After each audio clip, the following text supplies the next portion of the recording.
मयाणं नाणदंसनमयाणं तैलोयसेहराणं नमोसयासव सिद्धाणं नमो अरन्ताणं नमो सिद्धाणं नमो आयरियाणं नमो जायाणं नमलो ये सब सागुणम।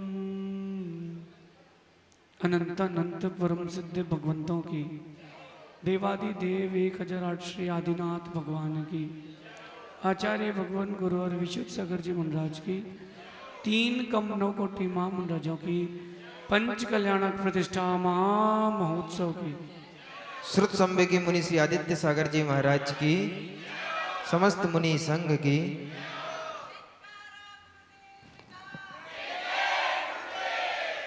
भव्य बंधु भगवान महाज्ञानी महाध्यानी ऐसे तीर्थंकर भगवान जो गर्भ से ही 3 ज्ञान के धारी होते हों, मति, श्रुत और अवधि। भगवान को गर्भ से 3 ज्ञान होते ना, लेकिन भगवान गुणभद्र स्वामी कह रहे हैं, आचार्य गुणभद्र स्वामी कह रहे हैं कि जब भगवान ने दीक्षा ली तब उन्होंने लिखा कि भगवान को ज्ञान हो गया। तो क्या भगवान अज्ञानी थे? ज्ञानी होने पर भी अज्ञानी थे। भगवान ज्ञानी होने पर भी अज्ञानी थे, इसीलिए थे क्योंकि वो इंद्रिय विषय सुख में लीन थे। और जब भगवान ने जाना कि संसार असार है,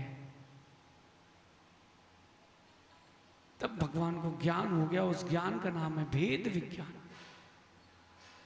कौन सा ज्ञान हो गया? भेद विज्ञान। और वही भेद विज्ञान धारण करके भगवान वन की ओर गए और उन्होंने दीक्षा धारण कर ली। क्या वो क्षण होता होगा 1 मिनट के लिए? आप सोचिए कि सौधर्म इंद्र जिनकी दीक्षा का इंतजार कर रहा हो, साक्षात उस वन में सौधर्म इंद्र खड़ा हो। एक कल्पना करना, जब भगवान ऋषभ देव ने दीक्षा ली थी, 500 धनुष की काया, सौधर्म इंद्र आदि करोड़ों देव उनकी दीक्षा की अनुमोदना करने के लिए खड़े हैं। आकाश से सूर्य की रोशनी नीचे नहीं आ पाती, इतने देव आ जाते हैं। आकाश से सूर्य की रोशनी नीचे नहीं आ पाती, इतने करोड़ों देव मनुष्य। सोचिए, इतने देव इतने मनुष्य भगवान की दीक्षा के साक्षी होते हैं। और उसी दीक्षा के साक्षी आज अपन हुए हैं।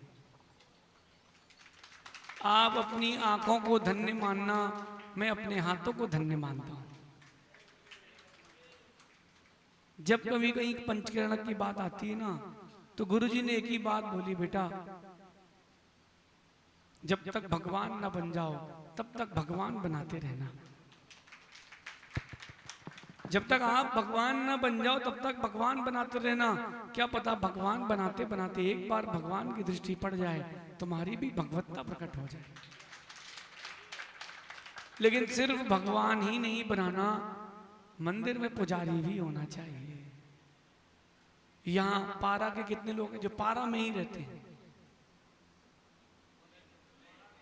जो पारा में ही रहते हैं। जो ऐसे कितने लोग हैं जो पारा के हैं, पारा में ही रहते हैं, है ना?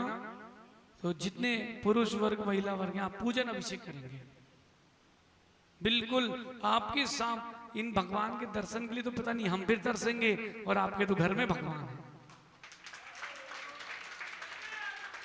सौधर्मेंद्र जी प्रतिदिन अभिषेक। अब जो पारा के हैं लेकिन केकड़ी आदि जगह रहते हैं, वो कहां है? जो केकड़ी रहते हैं, पारा के हैं और कहीं और बस गए हैं। जहां भी बस गए हो, देखो हफ्ते में 1 दिन, महीने में 1 दिन, जो नजदीक है केकड़ी वाले वो हर हफ्ते आए, और जो केकड़ी के बाहर के वो महीने में एक बार तो कम से कम भगवान के चरणों में आए। देखो, जिनके आश्रय से आप उठे हैं और उनका आश्रय छोड़ देंगे तो आपकी ऊंचाइयां भी चली जाएंगी। सच बता रहा हूं आपको मैं। या तो मुनि बन जाओ तो विकल्प खत्म। भाई हमने भी भगवान की स्थापना की है तो हम मुनि बन गए, हमारा विकल्प समाप्त। आपका क्या है? और मैं आपसे बता रहा हूं कि आने वाला वक्त बताएगा, जहां किसी के काम नहीं बनेंगे वहां भगवान आदिनाथ के चरणों में सबके काम बनेंगे। भगवान आदिनाथ स्वामी के चरणों में सबके काम सहज बनेंगे। मांगना नहीं, भगवान के दर भिखारी बन के नहीं, पुजारी बन के आना। याचना नहीं करना, पुकार करना कि भगवान अब आपसे ही तो बनती है, किसी और से बनती है नहीं हमारी। संसार में आप वीतरागी, हमारी वीतरागता से बनती है, सरागता से थोड़ा ना बनती है। तो भगवान अब हमारे कष्टों पर आप ही विचार नहीं करोगे तो कौन करेगा? बस इतना बोलना, श्रीफल चढ़ाना जाना, निश्चित रूप से काम होगा। जितनी गहरी तुम्हारी श्रद्धा होगी उतना बड़ा प्रतिफल मिलेगा। और मोक्ष की इच्छा होगी तो अंते समाहि मरणम, अंत में मंगल मंगल समाधि मरण भी होगा।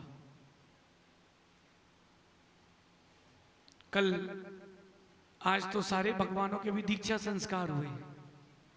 एक मिनट के लिए वो दृश्य सोचना कि देवलोग पालकी ले जाकर के भगवान की आकाश मार्ग से वन में स्थापित कर रहे हैं और चारों तरफ देव मनुष्यों का जमावड़ा और भगवान वीतरागता के साथ केस लॉन्च करके दीक्षा लेते हुए। क्या उन जीवों का क्या पुण्य होता होगा? आप सोचो एक मिनट के लिए कि जो भगवान की दीक्षा देख रहे हैं, कल्याणक मना रहे हैं, सामान्य नहीं, तीर्थंकर साक्षात बैठे। आप लोगों में से कितने लोग हैं जिन्होंने आज तक दीक्षाएं देखी हैं? अपनी आंख से दीक्षाएं देखी? देखिए कहां देखी है? बड़ौद में, केकड़ी में देखी ना दीक्षा? कितने लोगों ने देखी? अच्छा, कितने लोगों ने नहीं देखी है साक्षात, जो चूक गए? टीवी में नहीं देखी ना? अब सुनो, सामान्य मुनिराज की दीक्षाएं कई बार देखी हैं। आज 34 महातीर्थंकर मुनिराजों की दीक्षा देखी। 34। कल सुबह भगवान की पारणा होगी, पारणा आहार कराएंगे भगवान के। अब देखो किसको सौभाग्य मिलता है। कल भगवान महापारणा करेंगे, फिर भगवान के केवल ज्ञान कल्याणक होगा। अपन अपने आप को प्रबल पुण्यात्मा मानना कि वो क्षण सौधर्म इंद्र के जीवन में कितने सालों बाद आता है और अपन को वो पंचम काल में भी सहज देखने मिल रहा है। अगर भगवान नहीं होते तो हम यहां नहीं होते, और हम भी नहीं होते तो आप भी नहीं होते। 2 दिन पहले यहां कौन था? मंदिर सूना सूना था, भगवान अकेले थे। लेकिन देखो, भगवान थे तो गुरु आए, और गुरु थे तो आप आए। इसलिए देव शास्त्र गुरु श्रावकों के आधार हैं। अब मंदिर खाली नहीं रहना चाहिए। अभिषेक हो, पूजन हो, स्वाध्याय हो। और ये आप लोगों का यही मान के चलना कि अतिशय सहित पुण्य उदय में आया है, जो आपको इतने मनों के भगवान मिले। यहाँ की कोई कहानी बता रहा था मुझे कि भगवान जब निकले तो बैलगाड़ी में रख दिए गए। अब सभी झगड़ रहे कि हमारे और हमें और हमें। तो पंचों ने निर्णय किया कि भगवान को बैलगाड़ी में रखते हैं। अब जहां भगवान की इच्छा होगी बिना चालक के छोड़ दो, जहां चले जाएंगे भगवान, वहीं के भगवान पारा में आके रुके थे। तो ये आपका सौभाग्य है कि इतनी मनों की प्रतिमा आपके पास है। भगवान की दीक्षा कल्याणक हो चुके हैं, कल ज्ञान कल्याणक और मोक्ष कल्याणक होगा। उस पल के भी साक्षी बनना। और ये जो पल है ये आपकी समाधि के लिए सहायक बनेगा। कहते हैं कि किसी की दीक्षा हो रही हो या किसी की समाधि हो रही हो, सब काम छोड़ देना, वहां चले जाना।